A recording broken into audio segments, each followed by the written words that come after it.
ओम अक्षस्रग परशुंगदेशु गुलशं पद्मं धनुष्कुंडिकां दंडं शक्तिमशं च चर्म जलजं घंटां सुराभाजनं शूलं पास सुदर्शने च ददति हस्तै प्रसन्नाननां सेवे सैरिव मर्दनीमिहि महां लक्ष्मीं सरोजस्थितां।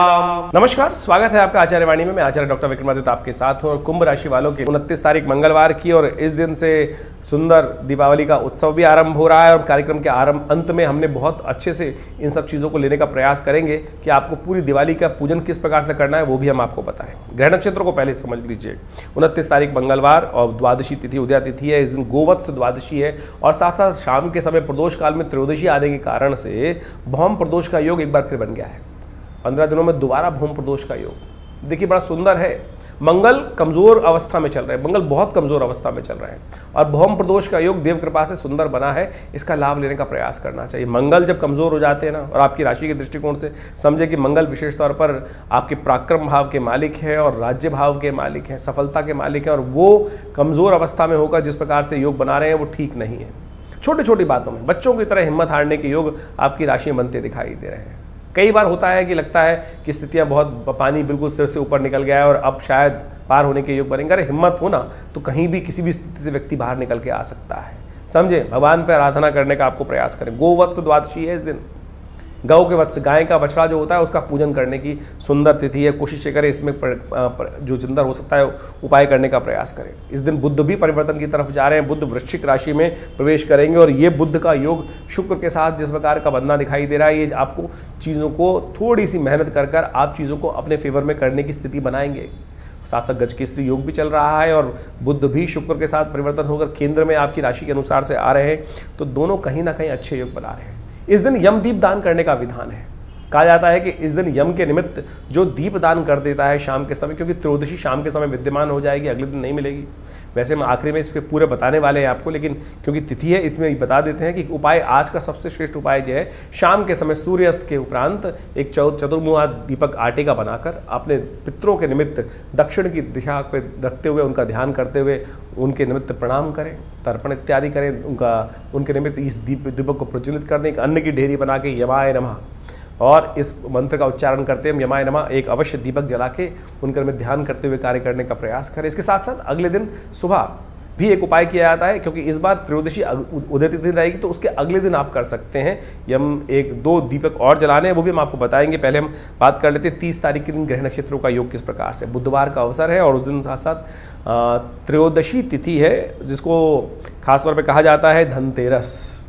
और ग्रह नक्षत्रों के दृष्टिकोण से आपके लिए धन आगमन का सुंदर सूचना बन रहा है, क्योंकि बृहस्पति सुंदर दृष्ट होकर आपके चंद्रमा पर सुंदर योग डाल रहे हैं, केतु के साथ विद्यमान होकर योग बना रहे हैं और ये आपके लिए अच्छा है। कहीं ना कहीं भगवती की कृपा हो सकती है, लेकिन ध्यान रखिएगा यमदीप दान धनतेरस के दिन विशेष तौर पर महालक्ष्मी का पूजन करने का विधान है। अपने घर में सिद्ध श्री यंत्र स्थापित करें इस दिन से लेकर पूरे 5 दिन तक सिद्ध श्री यंत्र का पूजन करें।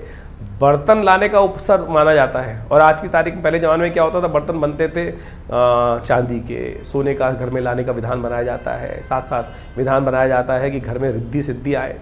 बर्तन के रूप में हमारे यहाँ शास्त्रार्थ पहले क्या होता था, बर्तन जो होते समृद्धि का प्रतीक माने जाते थे। आज की तारीख में लोहे के बर्तन है भाई, तो लोहे के बर्तन कम से कम शनि को घर में न लाएं। इस बात का ध्यान रखते हुए कार्य करेंगे तो बहुत अच्छा रहेगा।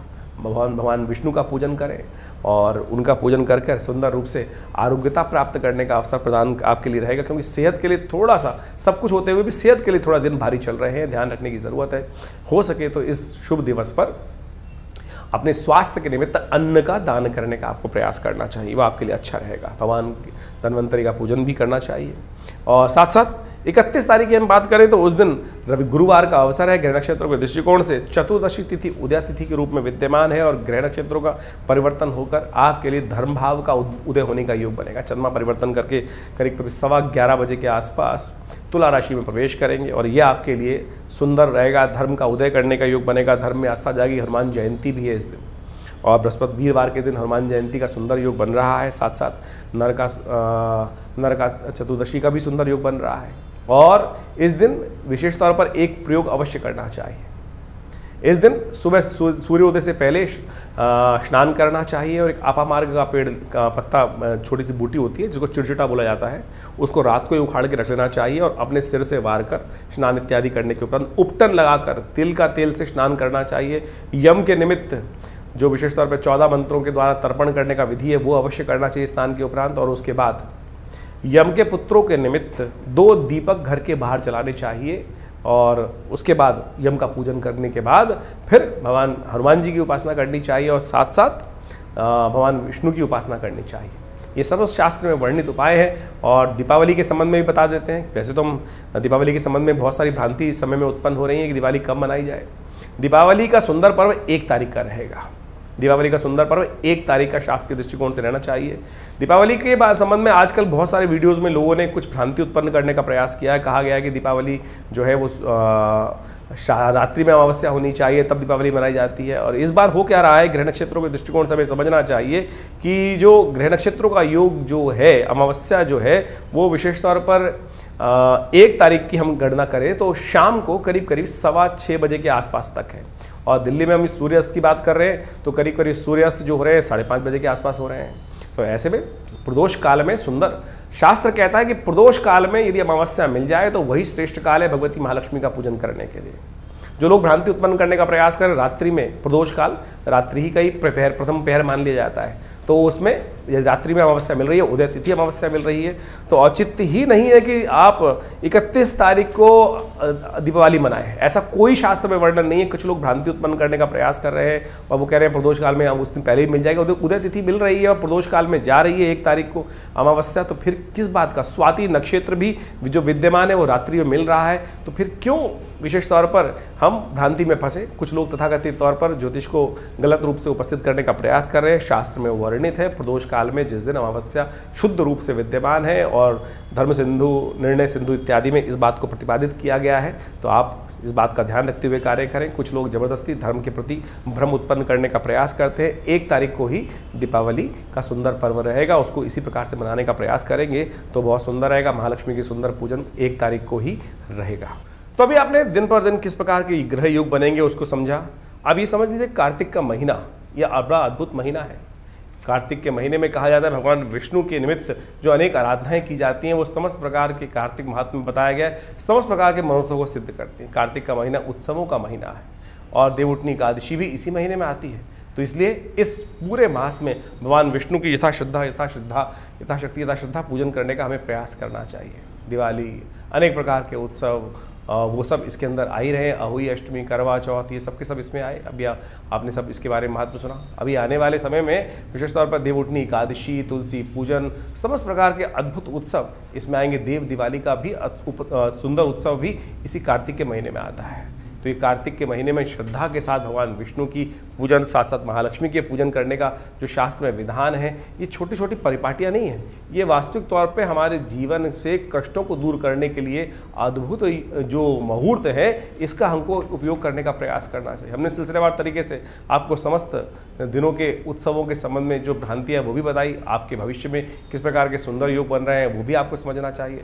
और ज्योतिष विज्ञान के माध्यम से इन समस्त सूत्रों को यदि समझकर आप जीवन में उतारने का प्रयास करें। देखिए आजकल ज्योतिष जो है ना वो वास्तविक तौर पर केवल शुष्क ज्योतिष लोगों को करने का प्रयास किया जा रहा है, आध्यात्म के साथ जोड़ा ही नहीं जा रहा है। वैदिक ज्योतिष, आपने कॉन्सेप्ट सुना होगा वैदिक ज्योतिष का। वैदिक ज्योतिष को वास्तविक तौर पर पुरानी कथाओं के माध्यम से ही समझाया गया है और हर चीज को, हर सूत्र को हमारी भारतीय संस्कृति में कथा के साथ जोड़ दिया गया है। उस कथा का आदि भौतिक, आदि दैविक अर्थ भी होता है। यदि उन अर्थों को समझकर आप उन सूत्रों को समझ लें कि किस प्रकार से हमें कौन कौन से उपाय कर लेने चाहिए जो हमारे जीवन में कष्टों का निवारण करें, वही इस ज्योतिष का उद्देश्य है। और उन समस्त सिद्धांतों को ही हम इस कार्यक्रम के माध्यम से आपके समक्ष रखने का प्रयास करते हैं।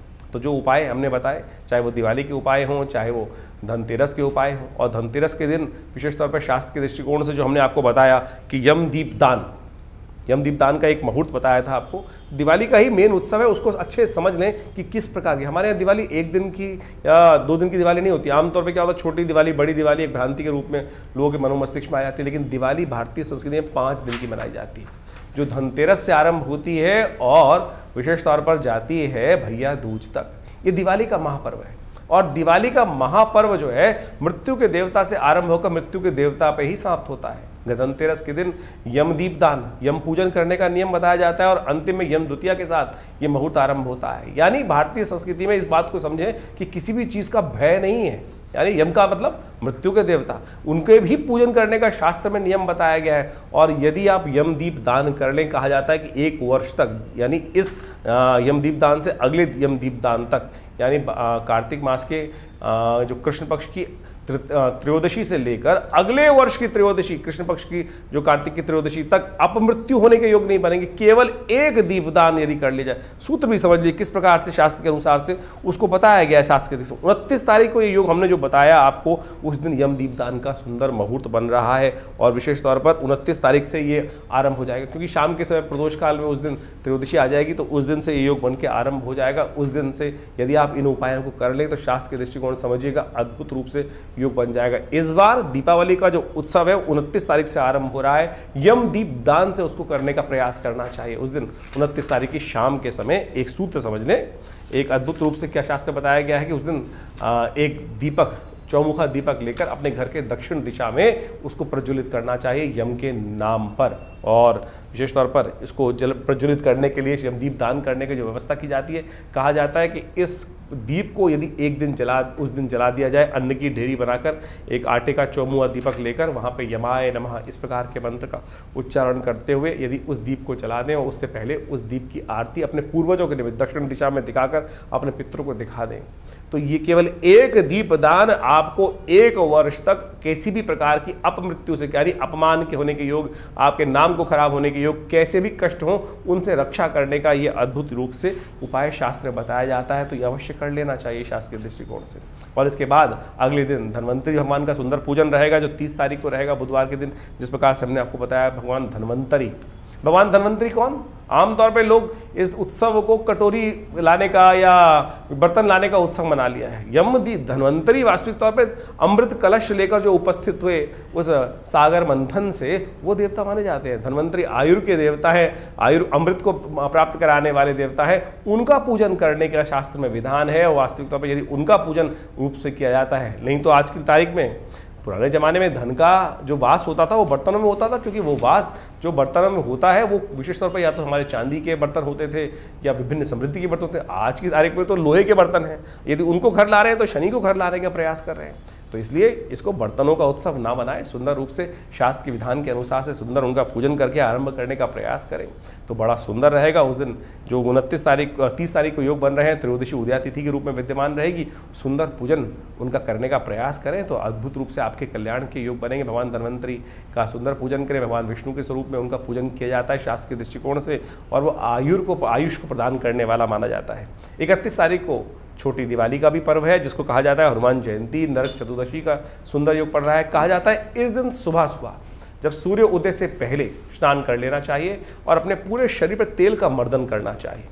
तिल के तेल का मर्दन करना शास्त्र में बताया गया है। और एक अपामार्ग का पेड़ होता है, कहा जाता है कि इस अपामार्ग के पेड़ को अपने सिर पे से वार कर रख देना चाहिए एक तरफ, जिससे नज़र बजर अलाय वलाय सब निकल जाए। और सूर्योदय से पहले इस प्रोसेस को करने का नियम शास्त्र में बताया गया है। और उसके साथ साथ जैसे ही सूर्योदय से पहले स्नान करने के उपरांत अपने घर के बाहर मुख्य दरवाजों पर 2 दीपक, जिनको यमराज के रूप में ही उपस्थित किया जाता है, 2 श्वानों के रूप में उनको 2 दीपक वहाँ जला दी जाते हैं और उनको जला के रख देना चाहिए। और उनका पूजन, ये पूरा यम दीपदान होगा इस बार, क्योंकि यम दीपदान एक दिन पहले पड़ रहा है। लेकिन आमतौर पर यदि त्रयोदशी पूरी रात प्रदोष काल तक विद्यमान होती है तो शाम को यम दीपदान किया जाता है। लेकिन ये यम दीपदान जो है वो एक दिन पहले इस बार हो गया है। तो इसका जो 31 तारीख को सुबह सूर्योदय से पहले इस प्रोसेस को पूरा किया जाएगा। और कहा जाता है इस प्रोसेस को यदि पूरा कर लिया जाए तो समस्त प्रकार के कष्टों का निवारण करने का योग बनता है। इसके साथ साथ हनुमान जयंती मध्य पर्व में आएगी। दोपहर के समय सुंदर रूप से हनुमान जी का सुंदर चूरमा बनाकर घर में भोग लगाएं उसके बाद, और उनका पूजन करें बड़े आनंद के साथ। और साथ साथ नरक का भी संहार भगवान कृष्ण ने इसी दिन किया था। तो उनके निमित्त विशेष तौर पर सुंदर पूजन करने का, शाम को शालिग्राम भगवान का पूजन करते हुए कार्य किया जाना चाहिए। और इस दिन अभ्यंगम का भी शास्त्र रूप 14 भी कहा जाता है। तो उपटन लगाकर, जो सुबह सुबह का प्रोसेस है कि जो तिल के तेल में उपटन लगाकर अपने पूरे शरीर पर मर्दन करना, उसके बाद यम के निमित्त तर्पण किया जाता है 14 मंत्रों से, जो दक्षिण की दिशा में बैठकर 14 मंत्रों के द्वारा तर्पण करने की शास्त्र में विधि बताई गई है। यम के समस्त 14 मंत्रों का उच्चारण करते हुए वो तर्पण अवश्य करना चाहिए। ये अभ्यंग जो विशेष तौर पर जो रूप चौदस का पूर्ण विधि बताया गया, उसके बाद 2 दीप जलाए जाते हैं घर के बाहर सूर्योदय से पहले पहले मुख्य दरवाजे के दोनों भागों पर, तो अवश्य इसका पूर्ण नियम करना चाहिए। और 1 तारीख को दिवाली का सुंदर पर्व रहेगा। ये दिवाली का पर्व बड़ा आनंददायक पर्व है, लेकिन कुछ लोगों ने भ्रांति उत्पन्न करने का प्रयास कर दिया है कि दिवाली कब मने, 31 तारीख को। क्या कारण क्या है कि लोगों को अज्ञान तो है नहीं।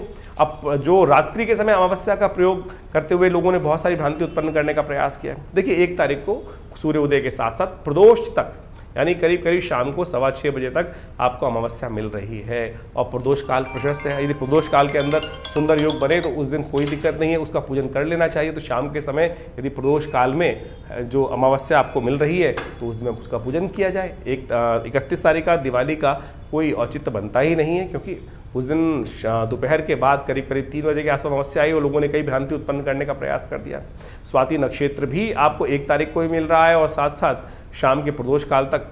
तो प्रदोष काल में ही महालक्ष्मी का पूजन करना सबसे श्रेष्ठ माना जाता है। प्रदोष काल में अमावस्या है आपके पास, उदय तिथि शुद्ध रूप से विद्यमान है, तो कोई भ्रांति उत्पन्न करने की जरूरत नहीं है। सीधा सीधा सूत्र है कि प्रदोष काल के अंदर जिस सुंदर रूप से उदय तिथि के रूप में अमावस्या विद्यमान है तो उसी दिन दिवाली का सुंदर पर्व रहेगा। इसमें कोई भ्रांति उत्पन्न करने की कतई जरूरत नहीं है, शास्त्र विधि के अनुसार से बड़ा श्रेष्ठ कहा गया है। इसके अगले दिन गोवर्धन का पूजन रहेगा। 2 तारीख को गोवर्धन भगवान विष्णु के निमित्त अन्नकूट का पूजन किया जाता है और प्रदोष काल में भगवान विष्णु का सुंदर पूजन करते हुए भगवान का सुंदर स्तवन करें, भगवान कृष्ण का अन्नकूट इत्यादि का प्रसाद सुंदर रूप से बनाया जाता है।